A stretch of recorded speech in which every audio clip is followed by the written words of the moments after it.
আজকে আমাদের মূল আলোচনা আমরা যাই। আমাদের মূল আলোচ্য কিওয়ার্ড হচ্ছে দুইটি শব্দ, আল খালওয়াতু ওয়াল ইতিজাল। খালওয়াত মানে হলো আমি জীবনে যে ব্যস্ততম জীবনে আছি, সেই ব্যস্ততম জীবনের ফাঁকে ফাঁকে অল্প সময় 1 মিনিট 2 মিনিট 1 সেকেন্ড 2 সেকেন্ড করে আল্লাহর জন্য নিজেকে চিন্তার মধ্যে, নিজের আবেগের মধ্যে অল্প সময়ের মধ্যে আমি কি করে আল্লাহকে নিয়ে চিন্তা করা। সেটা আমার খালওয়াত নির্জনবাস আগে একরকম ছিল। আগে যারা সুফি সাধক ছিল তারা কি করতো, সমাজ থেকে বিচ্ছিন্ন হয়ে খানকায়, মঠে, বিভিন্ন জায়গায় বনে জঙ্গলে চলে যেতেন।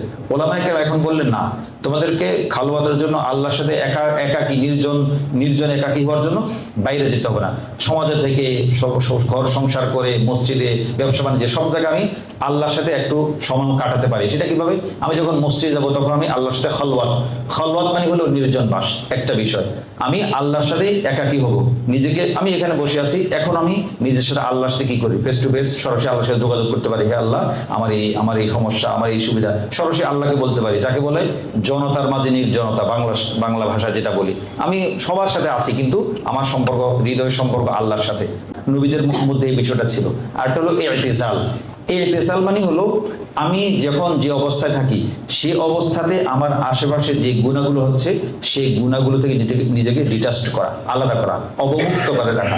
যে আমার পাশে গুণা হচ্ছে, কথার কথা ধরা যাক আমি বাসে করে কোথাও যাচ্ছি, তো সেখানে অনিবার্যভাবে কোনো একটা মিউজিক বাজবে, তো আমার পক্ষে আপাতত মিউজিকটা বন্ধ করা সম্ভব হচ্ছে না। তো আমি কি করব, কোনো না কোনোভাবে নিজেকে কানে কোনো কিছু দিয়ে হোক বা অন্য কোনো চিন্তায় ডুবে গিয়ে হোক বা কানে কোনো হেডফোন লাগিয়ে হোক, আমি ওটা থেকে ডিটাচড হলাম। তাহলে আমি কি ইতিজাল করলাম, অর্থাৎ গুনাহ থেকে, পারিপার্শ্বিক অবস্থা থেকে যে আলাদা করা।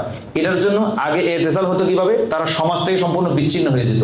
এখন আধুনিক যুগে বিচ্ছিন্ন হওয়া সম্ভব না এবং নির্জন জায়গা পাওয়া মুশকিল। তো সেজন্য আমরা কি করব, যখনই সমাজে, যখন আমার আশেপাশে গুনাহ হবে, অন্তত যদি গুনাহ যদি 1 ঘন্টা হয়, তো কথা ধরা যাক আমার ভিতরে এত বেশি শক্তি নাই যে আমি 1 ঘন্টা পর্যন্ত গুনাহ অ্যাভয়েড করবো, তাহলে অন্তত 1 মিনিট গুনাহ অ্যাভয়েড করি। তাহলে 1 মিনিট আমার ইবাদতে কাটলো, বাকি 59 মিনিট আমি গুনাহ করলাম। অন্তত 1 মিনিট তো আমি ইতিজাল করলাম, আল্লাহর সাথে সম্পর্ক করলাম। এটুকু শুরু করি।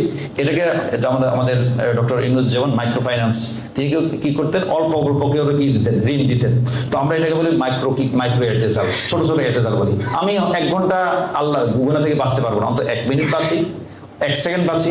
এই 1 সেকেন্ডটা যদি আল্লাহর দরবারে কবুল হয়ে যায়, আমার জন্য অনেক বড় কিছু। তো এই জন্য আমাদের সময়, তখন তো সাহাবায়ে কেরাম আমলে, নবীজির আমলে মোবাইল ছিল না, ডিভাইস ছিল না, ইউটিউব ছিল না, চ্যানেল ছিল না, টিকটক কিছুই ছিল না। তো তাদের দিন থেকে, দুনিয়া থেকে তাকওয়া অর্জনের পথে বাধা খুব কম ছিল।